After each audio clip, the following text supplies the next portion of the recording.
Y ahora contamos con Karina Kaplan, para todos y todas, muy conocida, además compañera nuestra, entrañable compañera de nuestra Facultad de Humanidades y Ciencias de la Educación, doctora en Educación por la Universidad de Buenos Aires, magíster en Ciencias Sociales y Educación por Flaxo, con un postdoctorado en la Universidad Estadual de Río de Janeiro, investigadora con muchísimas investigaciones que todos hemos en distintos momentos y todavía lo hacemos buscando investigaciones de otros tiempos para reactualizarlas, investigadora del Consejo Nacional de Investigaciones de CONICET, de Científicas y Técnicas, directora del Programa de Investigación sobre Transformaciones Sociales, Subjetividad y Procesos Educativos del Instituto de Investigaciones en Ciencias de la Educación de la UBA.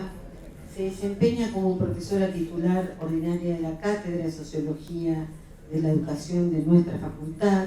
También es profesora de la UBA, adjunta regular de Sociología en Filo, y tiene a su cargo la Cátedra de Teoría Sociológica. Dicta posgrados en muchísimos países del mundo, cursa cursos en universidades nacionales, internacionales, consultora, asesora, bueno, podría seguir. También quiero decir que también se ocupa de cotidianamente usar las redes para difundir, interpelar, intervenir en el espacio público y que dialoga a lo largo de todo el país y de otros países, preferentemente con maestros y maestras. Así que bueno, bienvenida Karina, te escuchamos. ¿Qué tal a todos? Buenas noches. Un placer estar acá, que es mi casa.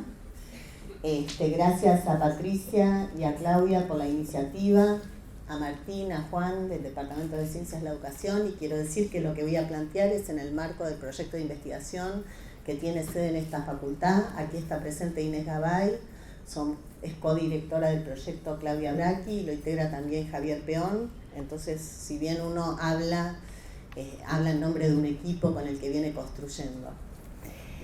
Bueno, primero les traje un regalito.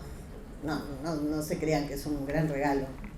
Es justamente como decía Patricia, que a mí me gusta mucho interactuar en las redes sociales. Pueden entrar a mi página, a veces no los puedo aceptar porque son muchos, pero igual en general hago todo público.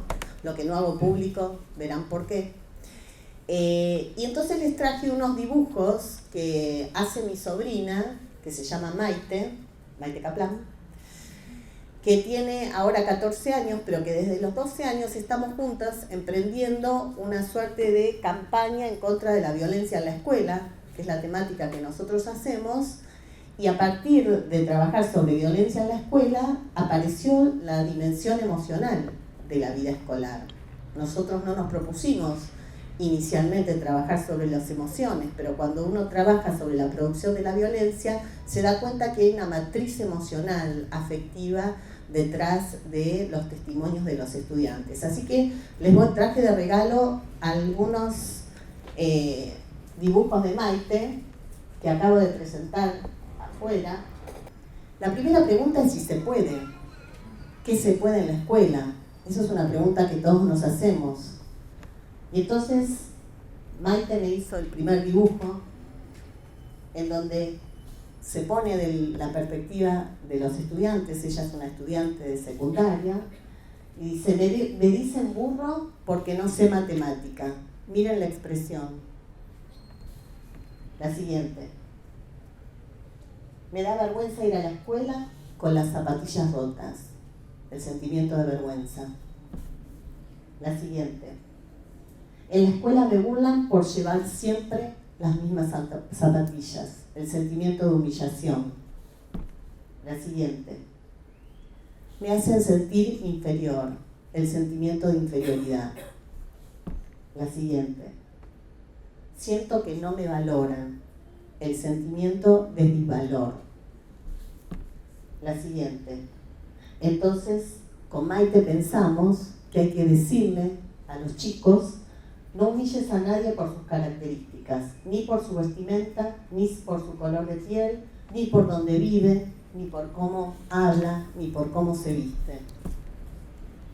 Y entonces llegamos a la conclusión, junto con Maite, la siguiente, que se puede porque hay una escuela y porque hay unos niños y hay unos adolescentes que están esperando algo de nosotros.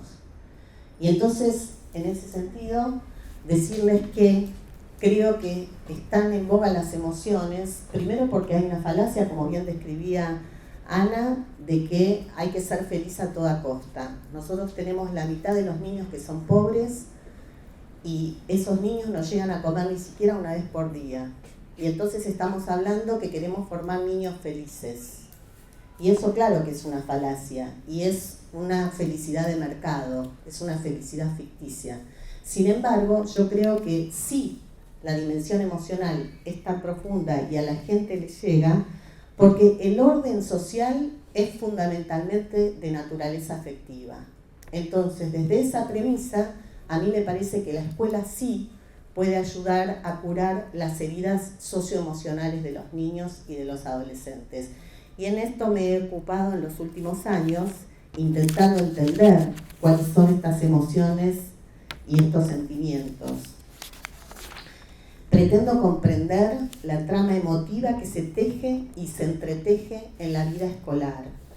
Pretendo comprender las experiencias emotivas en las dinámicas de la cotidianidad escolar.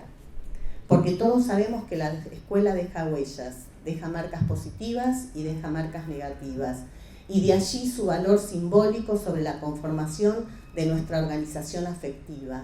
La escuela nos estructura afectivamente, nos afecta, nos hace afectarnos. Y entonces, como la escuela deja marcas, pienso siempre en algunas preguntas: ¿qué sentimientos prevalecen en la vida en las escuelas? ¿Qué sienten nuestros estudiantes? ¿Cómo construyen sus experiencias emocionales? ¿Qué papel juega la escuela en la producción de vínculos afectivos en lo inter e intrageneracional? ¿Y por qué entonces estudiamos las emociones? Porque las emociones son vías de recuperación de la memoria histórica y de las biografías subjetivas. Los lenguajes son una de las principales avenidas que unen la naturaleza y la sociedad o la cultura. Somos humanos precisamente porque tenemos esa inconmensurable capacidad de simbolizar y de aprender. El lenguaje de las emociones nos abre a la dimensión de lo humano en nuestras relaciones sociales. Constituir lazos junto a otros es lo que dota de sentido a nuestro existir. El yo siento se complementa con el nosotros sentimos en la escuela. Las estructuras emocionales y las estructuras sociales son dos caras de la misma moneda. Ello significa posicionarse en una perspectiva situacional donde las emociones están condicionadas por las situaciones sociales y por lo tanto no es posible comprenderlas si no atendemos la mirada relacional de los seres humanos. Si las experiencias subjetivas afectivas son interdependientes de la estructura social, es necesario proponer un enfoque sociohistórico, sociopsíquico y cultural de las emociones que las inscribe en el contexto de las dinámicas y transformaciones materiales y simbólicas de una determinada sociedad. Entonces lo que nos tenemos que preguntar es sobre qué matriz emocional está constituida nuestra sociedad. Y a mí me parece que la emoción fundante de nuestros tiempos es el sufrimiento social. Si ustedes me preguntan cuál es la emoción matricial de nuestras sociedades que atraviesa también a las vidas estudiantiles, es el dolor social o el sufrimiento social. Cuando doy clase, aquí hay muchos alumnos míos de la facultad, les digo que no se puede pensar entonces las emociones sin pensar los contextos de época que están dando cuenta de por qué esas emociones y no otras, y sobre todo tratar de reconstruir narrativas del sufrimiento. Yo creo que la escuela ayuda a curar las heridas sociales en la medida en que logra reconstruir y deconstruir esas narrativas del sufrimiento de nuestros estudiantes. Y entonces les digo que por lo menos hay 4 metáforas que a mí me sirven para entender esta matriz emocional del sufrimiento. La primera es la metáfora de Richard Sennett en su texto clásico de la corrosión del carácter. Lo que dice Richard Sennett en El capitalismo salvaje, porque no se puede pensar la vida emocional sin pensar el orden capitalista, el orden capitalista tiene una trama emocional que privilegia y predomina. Alguna de ellas bien la describió Ana. En La corrosión del carácter, dice Richard Sennett que el trabajo dejó de ser hace tiempo un ordenador de la vida social para las grandes mayorías. Nosotros tenemos a niños, a jóvenes y a adultos en las escuelas que son tercera o cuarta generación que no han visto trabajar a sus padres, ni a sus abuelos, ni a sus bisabuelos, ni sabemos si lo verán trabajar alguna vez. El trabajo que constituía históricamente el lazo social, por supuesto siempre injusto como toda forma de capitalismo, sin embargo organizaba subjetivamente a la gente. Y entonces nosotros tenemos cadenas de generaciones de exclusión. Es decir, que el trabajo deja de ser un ordenador y el trabajo deja de ser un factor de lazo social. Y entonces la escuela se convierte en uno de los factores sociales más importantes de constitución, si no el único, de lazo social. La segunda metáfora es la de las cárceles de la miseria, porque lo que dice Luis Acuante en las cárceles de la miseria, lo que está denunciando es precisamente cómo los niños de sectores y jóvenes de sectores populares, en lugar de que el Estado proteja a esos niños y a esos jóvenes, se protege de ellos. Hay una idea de que son los niños y los jóvenes de sectores populares que son el mal de nuestra sociedad. Y entonces la escuela es una de las pocas instituciones que puede ayudar a construir otra mirada sobre los estudiantes y poder, digamos, salirse de esa mirada criminalizante y inclusive en lo emocional decir tienen emociones negativas, ¿no? Como bien se señalaba aquí, las emociones no son ni negativas ni positivas, aunque toda la tradición de la inteligencia emocional así lo diga.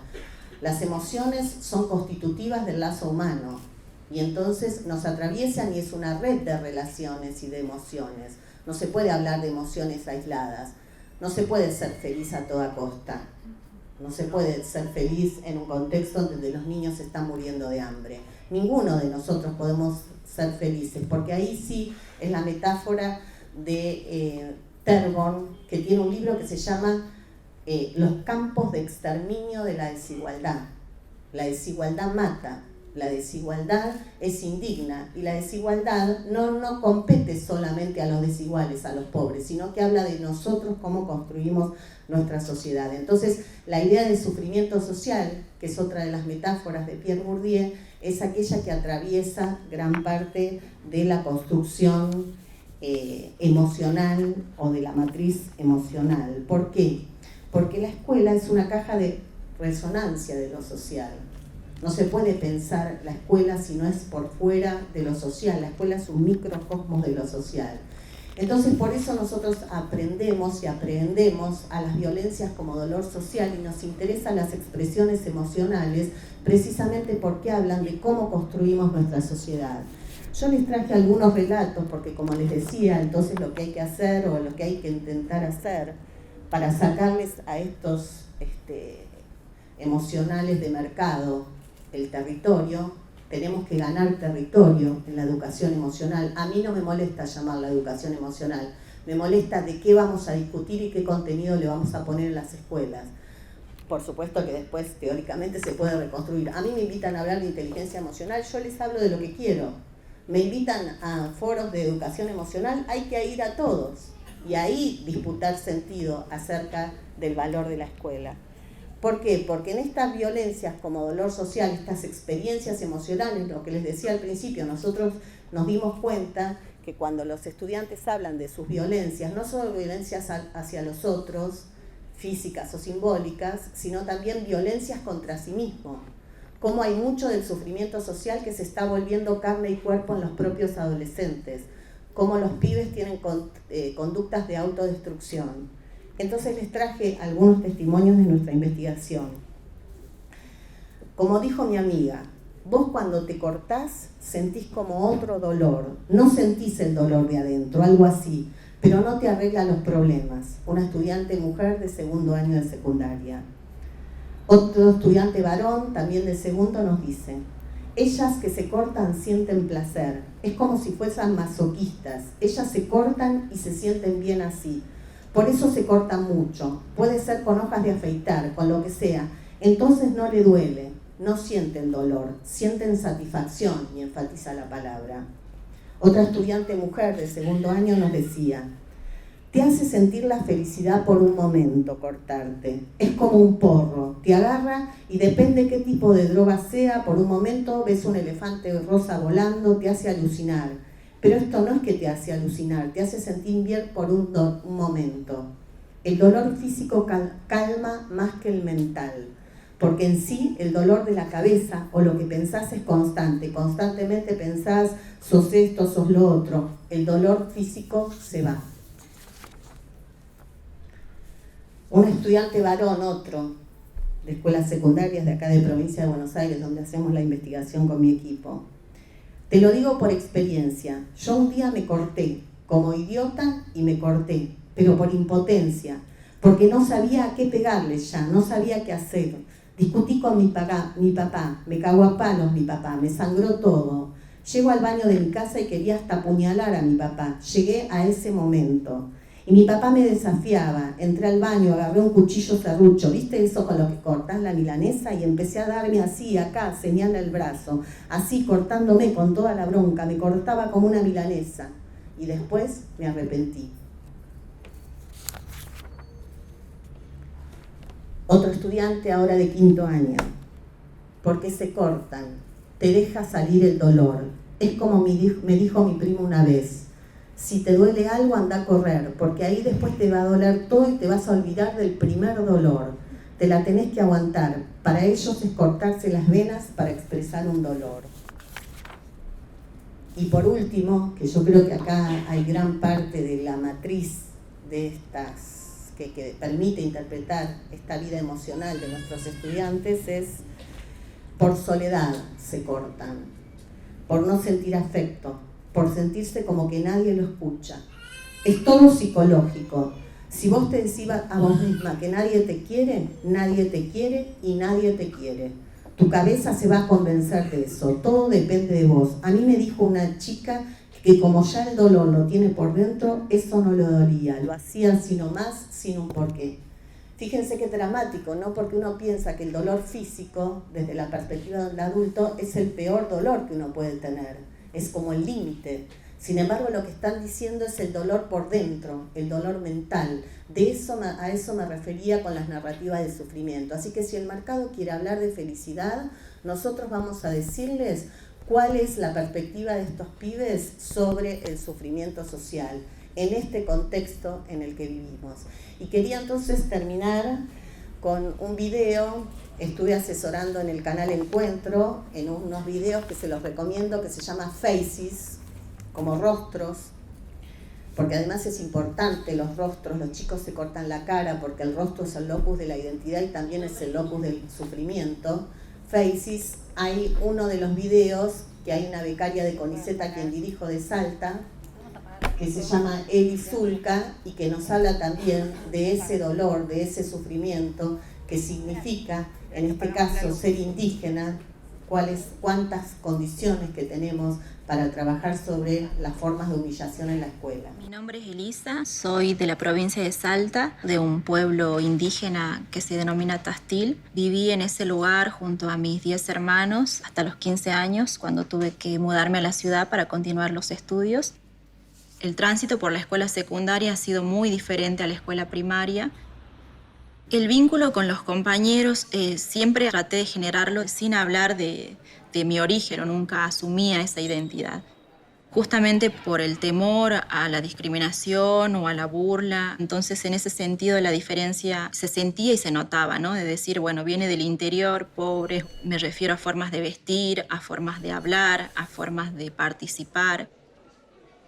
En un acto escolar sobre la tradición, los compañeros me nombraron, bueno, Elisa debe saber cantar copla porque ella es colla, ¿no? Fue peyorativa la forma en la que se lo dijo, despectiva. Era una forma de insultar o de decir que eras de otra parte. Entonces, ante esa situación de bullying, de discriminación, por ahí las docentes o los docentes presentes, las otras personas no intervenían, ¿no? Como para reflexionar en torno a la situación.